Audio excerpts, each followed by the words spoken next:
ministro do teu evangelho, pastor André. Usa ele, ó Pai, como canal de bênção. Usa o teu servo no abrir e no fechar da sua boca. Ilumina e inspira o teu servo, ó Pai. Nós oramos em nome de Jesus. Amém e amém.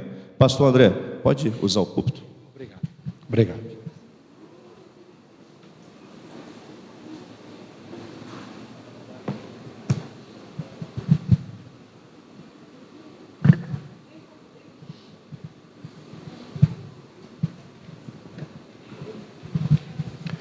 Amém, igreja? Privilégio muito grande, numa noite tão especial como essa, estar aqui para adorar a Deus, que é o maior objetivo da igreja, adorar a Deus. Adorando, louvando ao Senhor, as demais coisas com certeza nos serão acrescentadas. Amém? É o que diz a Bíblia: buscar em primeiro lugar o reino de Deus e as demais coisas. A igreja sabe outra coisa, né? Quase que não precisa pregar, viu? Amém? Eu quero fazer a leitura da carta de Tiago, só o capítulo 1, verso 1, e depois algumas considerações. Prometo que não passo da meia-noite. Amém? Vocês concordaram, hein? Amém? Mas com sabedoria, graça, decência e ordem, as coisas funcionam melhor, não é?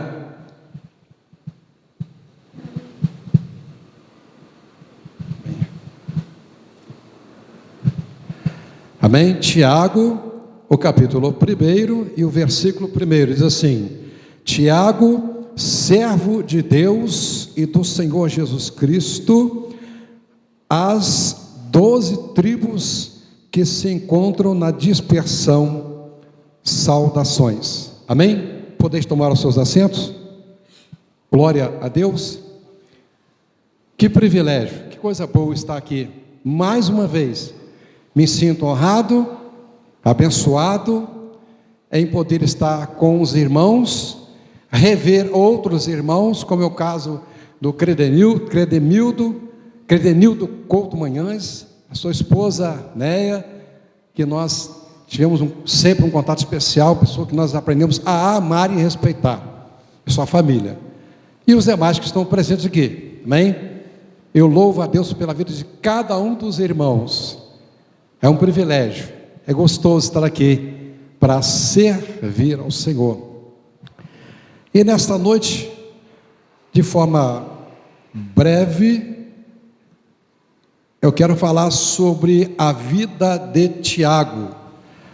Algumas coisas importantes sobre a vida de Tiago. Quem era Tiago? O que fez Tiago? O que se passou na vida de Tiago?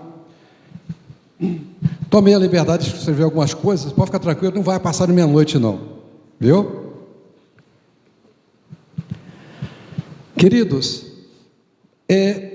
eu quero colocar como tema desta noite, simples, um tema que abrange o objetivo de Deus para conosco, que é transformados para servir. Esse é o propósito de Deus, transformar nossas vidas para melhor servi-lo. Amém? O texto, como já dissemos, de autoria do próprio autor, Tiago, como nós lemos no princípio, ele fala: Tiago, servo de Deus, servo do Senhor Jesus Cristo. Ele escreve as 12 tribos que estavam na dispersão, e nesta carta nós vamos ter assuntos diversos que são considerados para nós como provérbios, ensinamentos, para que vivamos uma vida prática, uma vida abençoada, uma vida onde nós possamos de fato servir a Jesus. Tiago, só para quem não sabe, para quem sabe, reforça, é irmão de Jesus, né? Nós encontramos isso em Mateus 13:55, Marcos 6:3 e Gálatas 1:19. Também sobre Tiago, A Bíblia diz que ele foi um dos que viram Jesus ressuscitado. 1 Coríntios 15, 7. Alguns detalhes estamos passando aqui sobre a história de Tiago, como privilegiado de Deus e transformado para servir. Você vai saber por quê. Tiago foi líder importante no concílio em Jerusalém, Atos 15, 13. Você vai ler lá e vai encontrar nessa referência que o que eu estou dizendo aqui é a verdade. E o final da história de Tiago. Tiago foi apedrejado no ano 62 depois de Cristo. A carta de Tiago, ela é composta de ensinos práticos, ensinos para o nosso dia a dia, para a vida cristã, para que possamos agir, viver, servir, de forma que possamos agradar a Deus. Não existe nenhum servo, ele ou ela, perfeito na igreja.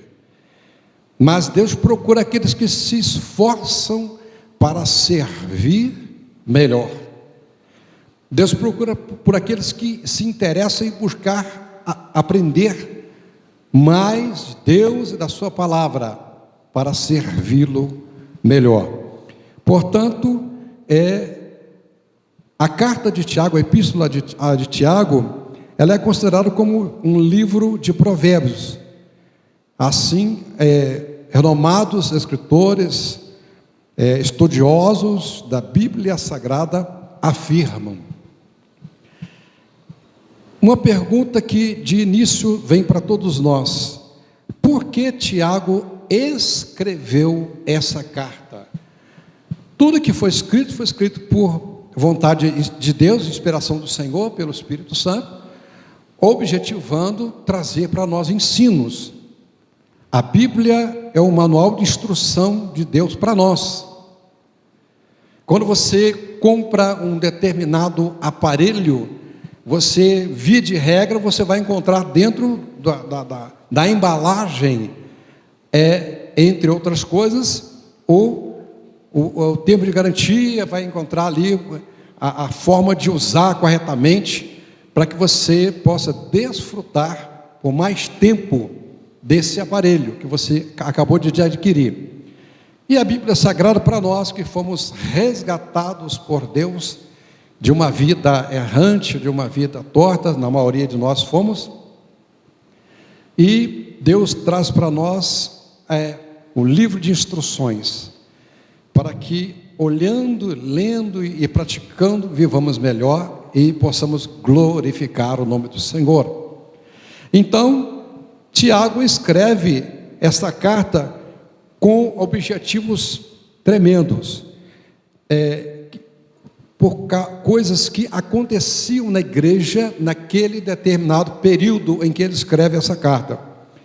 Eu tive o trabalho de enumerar algumas coisas, certamente não tenho a intenção de dizer que foram somente essas causas ou esses objetivos, mas enumerei aqui 9 objetivos. Não vamos falar sobre cada um deles, senão o tempo não ajuda, tá certo? Isso é tema para um estudo bíblico bem ampliado, com bastante tempo. Por que Tiago escreveu esta carta?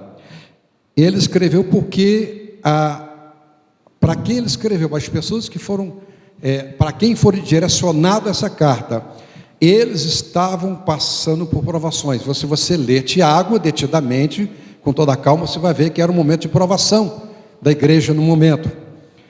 Também, eles estavam sendo tentados a pecar. Claro, todo dia, toda hora, no tempo presente, no passado, em qualquer tempo seremos tentados a pecar.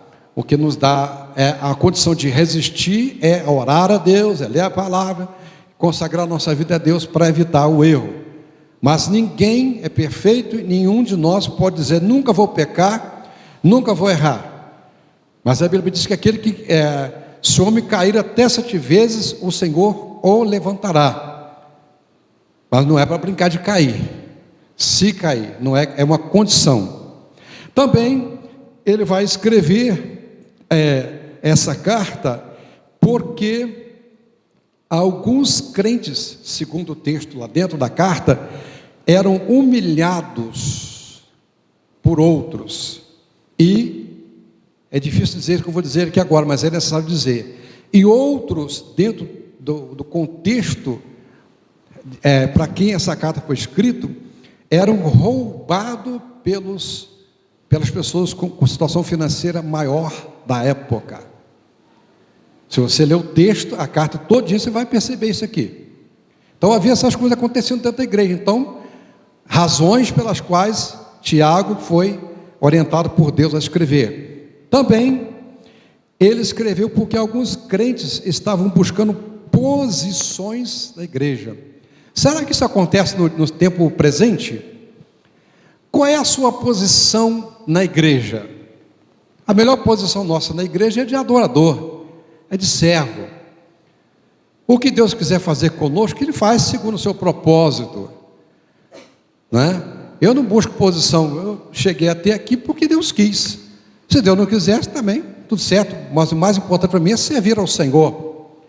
Quando eu vou à igreja onde nós congregamos, é comum lá ter a oportunidade para se falar alguma coisa, é selecionado, não sei qual o critério, mas é selecionado. E se eu tenho oportunidade, falo conforme o Espírito Santo me conceder. Se não tenho oportunidade, não me preocupo, porque a maior oportunidade eu já tive, é de estar lá para adorar a Deus, é de estar em comunhão com os meus irmãos, como estou aqui nessa noite. Fui convidado para estar trazendo a palavra, amém, glória a Deus. Mas se não fosse, eu já estava feliz e abençoado por participar deste culto, né, aonde foi apresentada a minha neta, a nossa neta, não vou dizer que é só minha, senão tem briga, né? A nossa netinha, com muito carinho, que nós aprendemos a amar. Então, o que acontece? Nós não buscamos posições específicas. A melhor posição de um crente é a posição de adorador, é uma posição de obediência, é uma posição de busca, de entrega da sua vida a Deus, e deixar Deus cumprir sobre a sua vida o seu propósito, amém? Também, lá na igreja, para onde essa carta foi, nas tribos,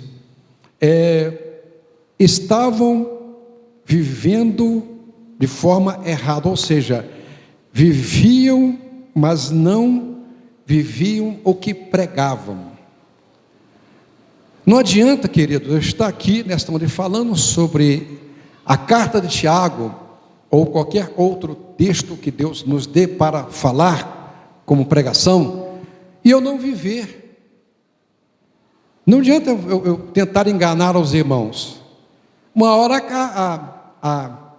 a máscara cai. A Bíblia vai dizer em Coríntios que nós somos uma carta lida. Não adianta. Nós estamos aqui dentro, está tudo bonitinho. E lá fora? Como é que nós somos lá fora? Em casa, na vizinhança, no bairro, na cidade. Um período que Deus me permitiu estar fora de Itaperuna, eu viajava, voltava para um lugar, fazendo a obra do Senhor, e um dia eu estava no mercado da cidade, foi lá em Rio das Ostras, e eu pensando comigo naquele momento, eu nunca esqueci desse momento. Aqui parece que eu estou sozinho, parece que ninguém está me vendo além de Deus. De repente alguém bate no meu ombro, dentro do supermercado. Ô pastor, tudo bem com o senhor? Quer dizer, se eu estivesse fazendo alguma coisa incorreta, alguém já tinha me visto. Certamente poderia ela se calar ou não. Ela poderia falar para todo mundo, hoje na era da internet, uma foto, daqui a pouco milhões já te viram. Então, não adianta a gente pregar uma coisa e viver outra.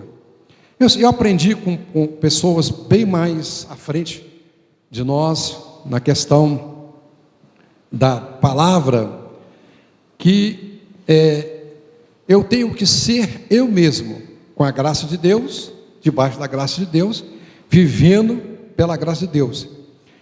Eu não tenho que tentar provar nada para ninguém. Eu tenho que viver a vida que Deus tem para mim, na condição que Deus me dá, e não viver de aparências. Eu não vivo de aparências. Eu sou o que sou. Onde você me achar, é eu aqui, lá é a mesma coisa. O que eu tiver de falar para você aqui, eu falo lá também. Certamente, a Bíblia diz que estamos sujeitos a erros. Quem pode dizer aqui que nunca vai errar? Ninguém pode levantar a mão para dizer que não vai errar. Mas, eu também aprendi que todo pregador não pode pregar como se ele pregasse somente para os seus ouvintes. A palavra de Deus, ela é comparada a uma espada de 2 gumes. E ela corta para cá e corta para lá.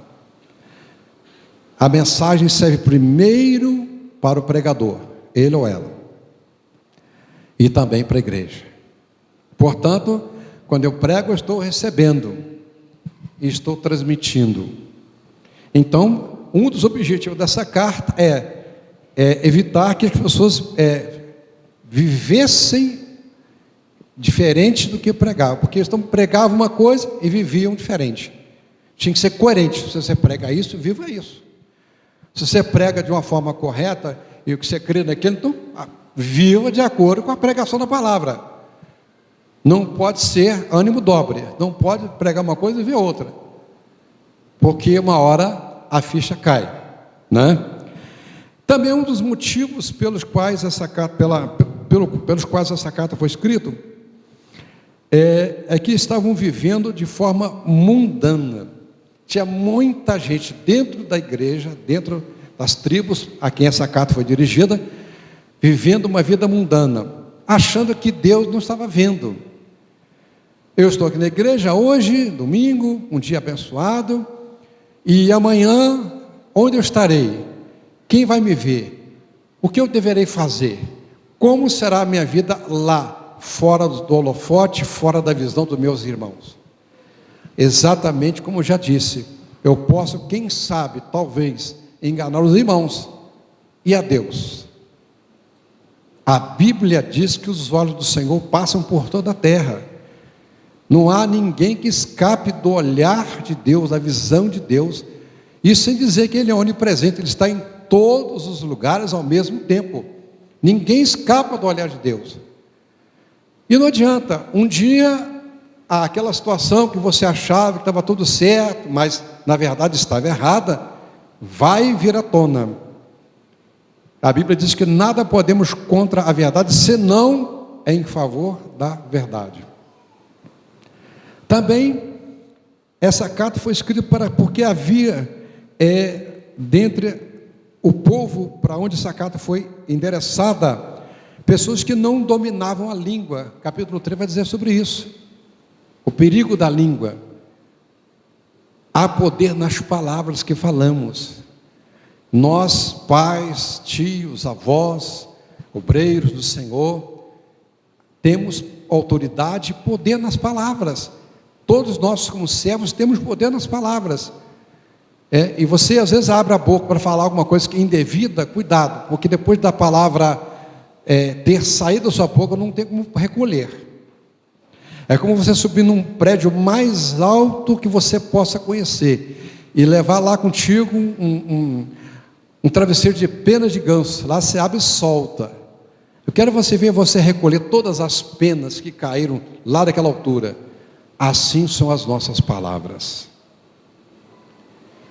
Então precisamos refletir no que falamos, quando falamos, para quem falamos, de que forma falamos. Se você ver lá, vai dizer que de uma boca só não pode sair 2 coisas, bênção e maldição juntos, ou uma coisa ou outra. Ou você abençoa ou você amaldiçoa. Na verdade, que nós somos chamados para abençoar, né? E nunca amaldiçoar. Então, havia esse detalhe também na igreja lá. Pessoas que não dominavam a língua, falavam o que pensavam. O que vem em minha cabeça eu falo. Não, não é assim. Antes nós falávamos, eu já falei muita coisa que eu não posso nem repetir. Mas hoje não.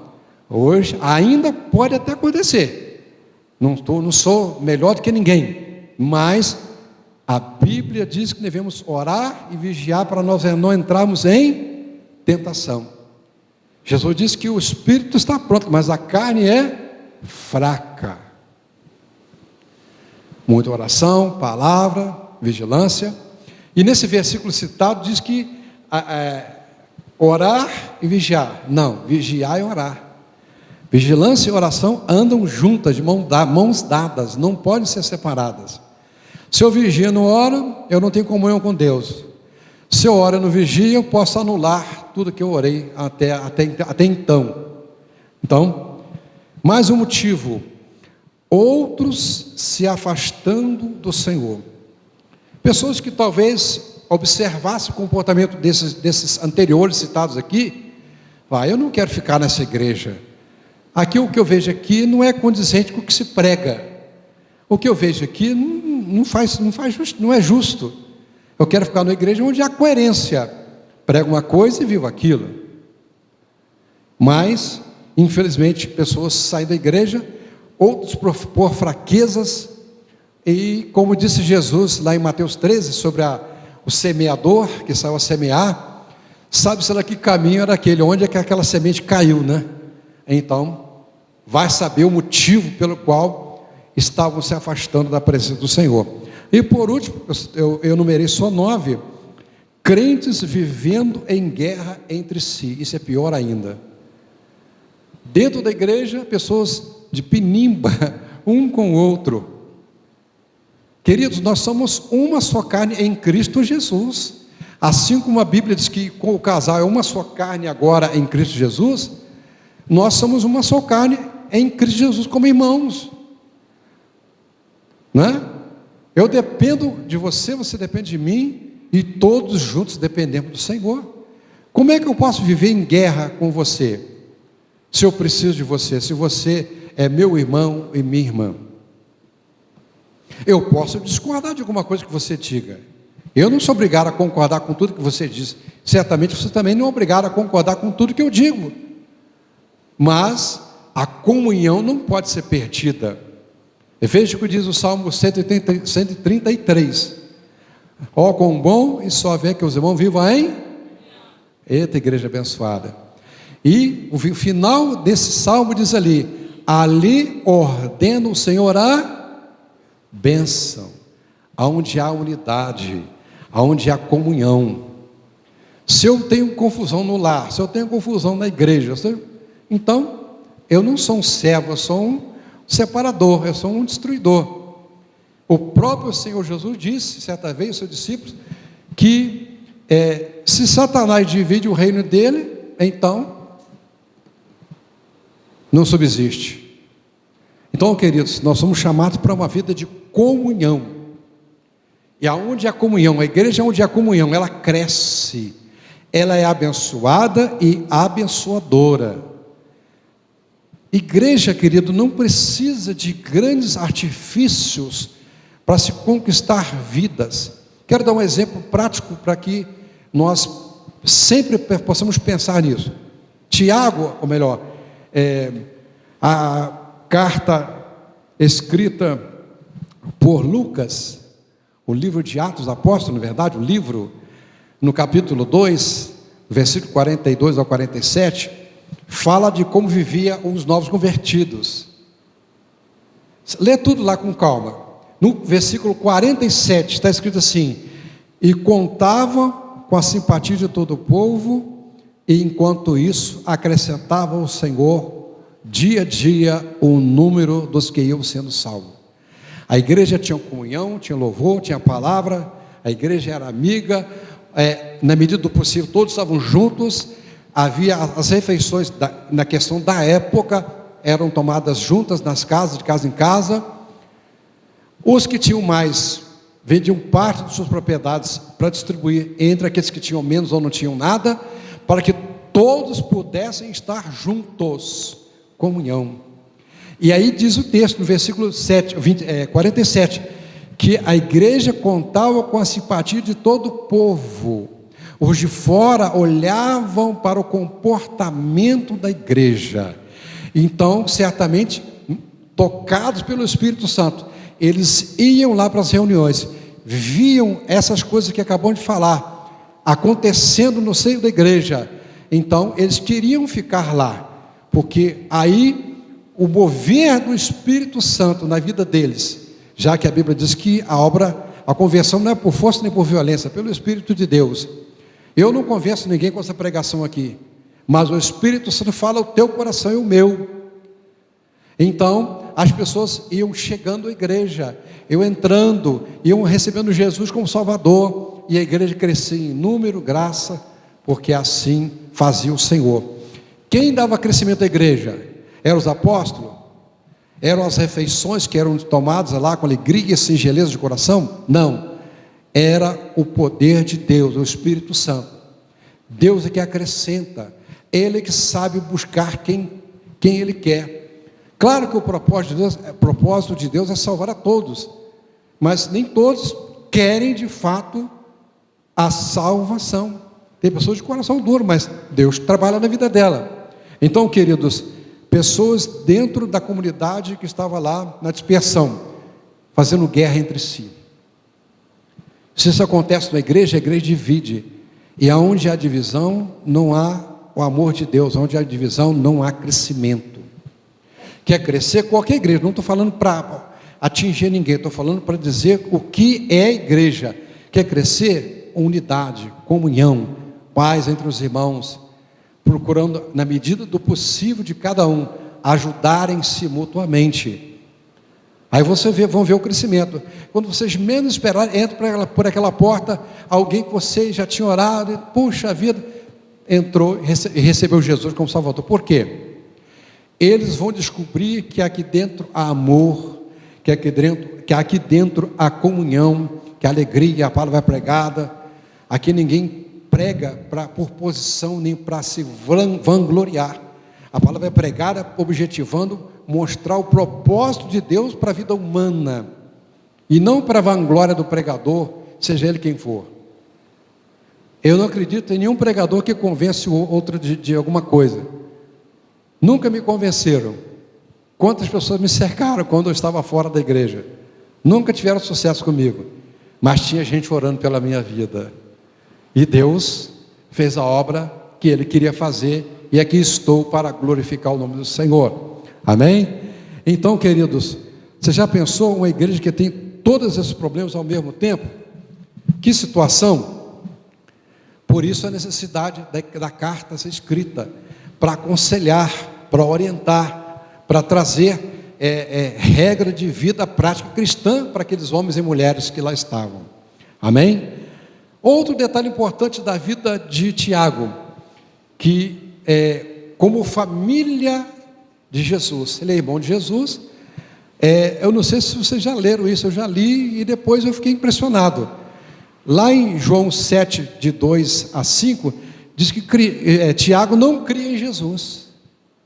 No início, quando Jesus começou o seu ministério, ele demonstra claramente o texto que ele não cria em Jesus.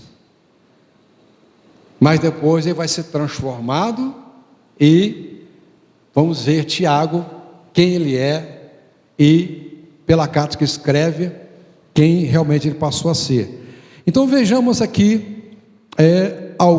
vejamos a trajetória de Tiago e a aplicação dessa história para os nossos dias. Primeiro, de incrédulo, já que ele não cria em Jesus, a princípio andava com Jesus, fazia parte da família, mas não cria em Jesus, não é?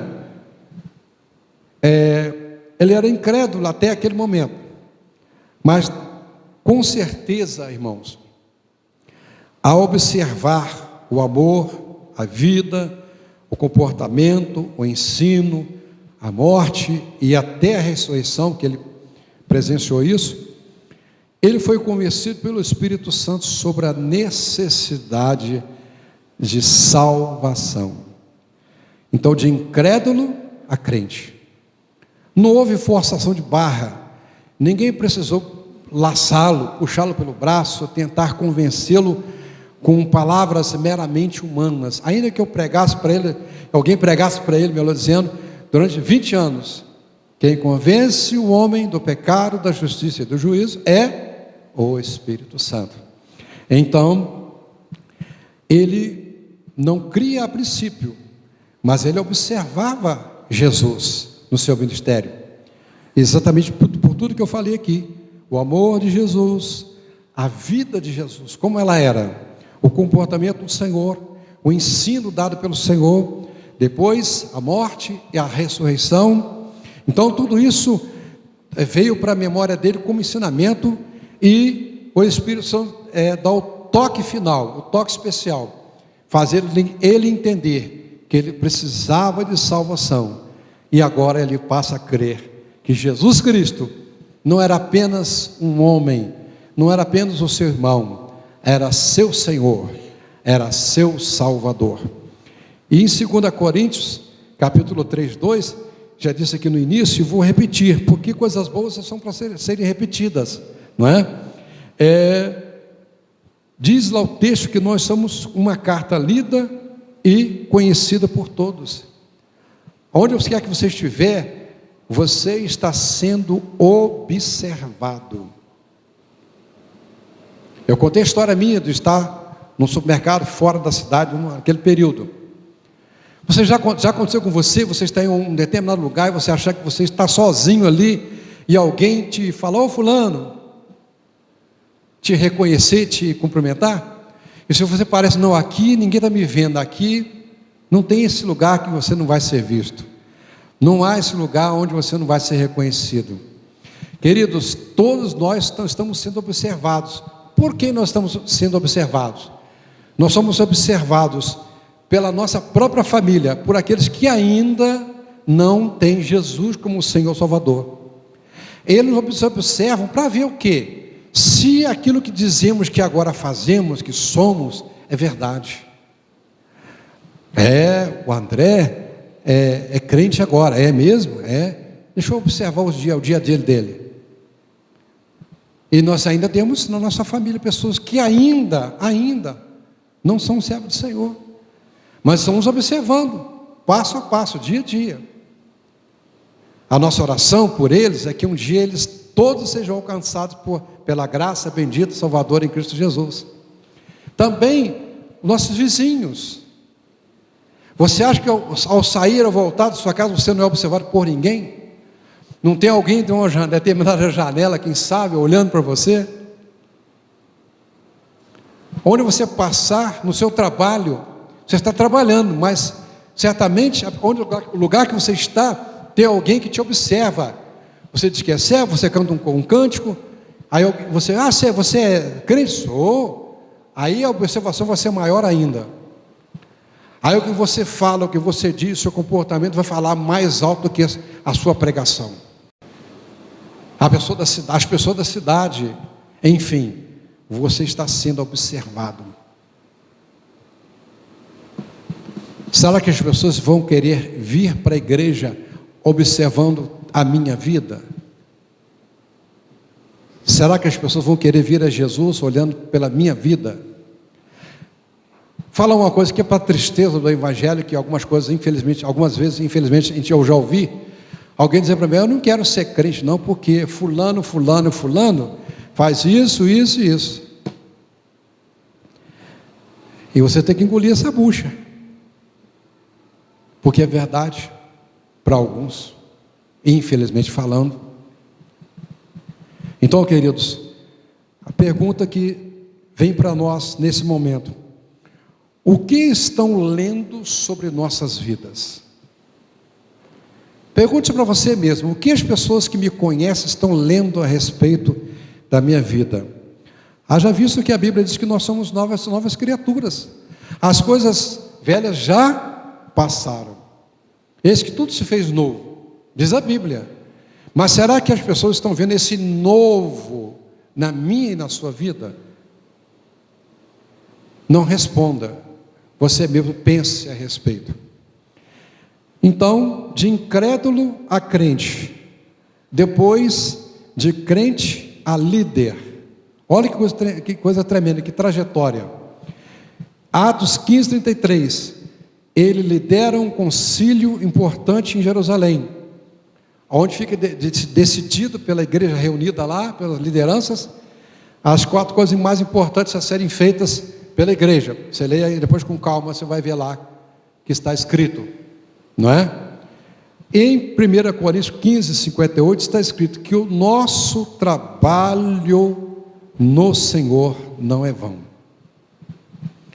De incrédulo a crente, de crente a líder, não importa qual é o passo a seguir da sua vida, o que importa é o que você faz para Deus, seja feito com carinho, com zelo, com amor, porque a Bíblia diz que o seu trabalho, aquilo que você faz para Deus, não é vão.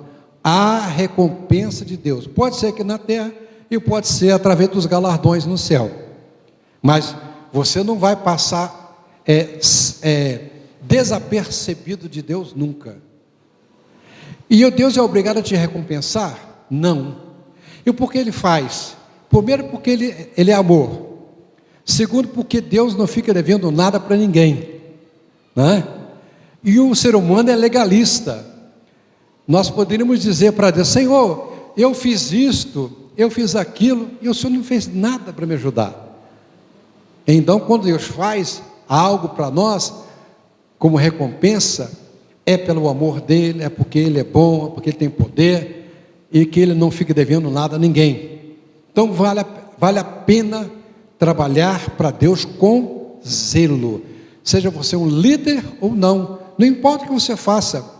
Um dia eu estava pregando uma igreja fora daqui, eu preguei algumas vezes, algumas igrejas, e ao chegar na igreja eu observei que o chão da igreja estava brilhando, tudo brilhando, cheirosinho. Eu perguntei na hora da pregação, quando me passaram o microfone, quem foi que fez a limpeza da igreja para este culto? Aí disseram o nome para mim. Falei, pois é, esse já recebeu de Deus a recompensa antes do culto acontecer, porque olha só como está feito, fez com zelo, fez com carinho, fez para a glória de Deus, fez para que todos os demais irmãos que entrassem no santuário tivessem a alegria e o prazer de estar ali e pudessem observar a limpeza que foi feita. Então ele não é conhecido pelos demais, não tem cargo, não aparece nas fotos, não aparece nos filmes da igreja, mas aparece diante de Deus como alguém que trabalha com zelo, com carinho. Aleluia. Então, queridos, mais uma pergunta que você pode colocar para você mesmo responder: o que estamos fazendo para o Senhor? Não pergunte para mim, porque eu não posso responder, eu tenho que responder, eu mesmo tenho que responder para Deus. O que eu estou fazendo para Deus? Ninguém pode dizer que é inútil. Todos nós somos úteis para o reino de Deus, de alguma forma. Como disse, você pode limpar a igreja, você pode cuidar do som, você pode fazer o que você quiser fazer. Agora o importante é que aquilo que você for fazer, faça com zelo, faça com alegria, faça com amor, porque o único que te vê, que é amoroso, que te vê, que pode te recompensar, está observando cada momento da sua vida, e a recompensa virá. Deus não tarda e nunca falha, Ele tem um tempo certo de agir. Mais uma pergunta: como posso ser útil ao Senhor? Na casa do Senhor existem inúmeras tarefas, existem inúmeras formas de você ser útil. Eu vejo aquele amado irmão vindo aqui à frente, colocando álcool nas mãos, está trabalhando para o reino de Deus, está sendo abençoado e está abençoando, então ele está fazendo alguma coisa. E se eu chegasse aqui, ignorasse o que ele fez e falar aqui, para que isso? Não, ele está fazendo o que está no coração dele de fazer, ele faz com zelo, ele faz com amor, então merece consideração. Outra pergunta: já perguntou para o Senhor qual é o propósito dele para a sua vida? Querido, nós não fomos feitos por Deus e largados desse mundo para vivermos ao nosso bel prazer. Todos nós, sobre nossas vidas, tem um propósito de Deus, e muito mais quando você está na casa do Senhor, você recebe do Senhor, com certeza há um propósito de Deus para a sua vida, seja pregar, cantar, fazer tudo e qualquer coisa que for feita, há um propósito, e não importa se você vai aparecer, não importa, Importa que Deus está te vendo. Não importa a recompensa do Senhor. Amém, queridos? Já estamos terminando. Amém? E de líder a servo. No capítulo 1, onde nós lemos nessa noite, ele diz: Tiago, servo de Deus, servo do Senhor Jesus Cristo. Ele podia ser Tiago, irmão de Jesus, hein? Soberba, altivez, não. Tiago, servo de Deus, servo do Senhor Jesus. Então, de líder, ao mesmo tempo, ele se torna um servo, alguém que agora observa Jesus como o seu Senhor, seu Salvador. Então, eu fui ler alguma coisa sobre servo e encontrei aqui, eu vou falar rápido para os irmãos. A palavra grega doulos, que quer dizer escravo ou servo, refere-se a uma posição. Então, servo é posição, posição de servir. É obediência completa, humildade absoluta e lealdade inabalável. Essas três coisas devem fazer parte da vida de um servo do Senhor. A obediência é a tarefa, é você fazer aquilo que Deus te manda. A humildade é a posição, você se posicionar diante de Deus sabendo que Ele vai te recompensar. Se ninguém te observar, se ninguém te der valor, não se preocupe, Jesus te dá valor. E a lealdade é o relacionamento. Quando você se relaciona com Deus, você tem que mostrar que você é leal, você não vai voltar atrás, você vai manter a sua posição de firmeza no propósito com Deus.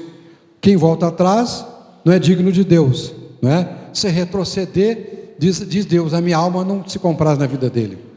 Então eu preciso ser leal a Deus. Uma observação importante a ser feita: há uma promessa bíblica para quem serve ao Senhor Jesus. Está escrito em João 12, 26. Diz Jesus: quem me serve, o Pai o honrará.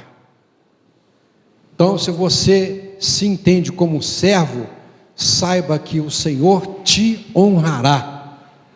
Ah, mas eu não mereço. Não, não é por mérito. É a graça, é a bondade, é o amor, é a justiça de Deus, é tudo que é próprio de Deus, virá em seu favor. Ele te honrará. Aleluia. Conclusão: isto é o que o Senhor espera de um servo dele. Tudo que falamos aqui nessa noite, de acordo com a mensagem, simples. Eu não tenho intenção de mudar a vida de ninguém com essa palavra, mas o Espírito Santo pode trazer ao meu e ao seu coração o desejo de mudança para melhor servir ao Senhor. E isto é o que espera o Senhor de um servo. O que é que Ele espera de mim? Ele espera obediência, humildade e lealdade. Ele espera compromisso. Ele espera que eu viva para a glória dEle e que eu não esqueça de que somos todos uma família em Cristo Jesus. Ele espera que haja da minha parte comunhão com os meus irmãos. Eu não prego denominação. Vocês não me ouviram falar de em qual igreja eu congrego. Ouviram nessa noite? Porque eu não prego denominação. Eu estou lá, congrego, sirvo. Temos um pastor presidente. Mas eu estou falando aqui de Jesus. O meu negócio é comunhão. Quem vai subir para o céu? Qual é o rótulo que vai primeiro? Não tem. Quem vai subir aos céus é uma igreja lavada, remida pelo sangue de Jesus. Essa é a igreja que vai estar no céu com Ele. Então, eu não me preocupo com essas coisas. Se você fizer o mesmo, bem melhor para você. Amém? Não vou mais alongar, até aqui foi o que Deus me passou. Se eu passar é por minha conta, se for por minha conta não serve. Se eu falar o que Deus me falou, então certamente Ele tem compromisso com aquilo que eu falei. E Ele vai trabalhar na vida dos irmãos para produzir o efeito que Ele quer, segundo o seu propósito na vida dos irmãos. Amém? Obrigado, Deus abençoe a cada um dos irmãos, em nome de Jesus.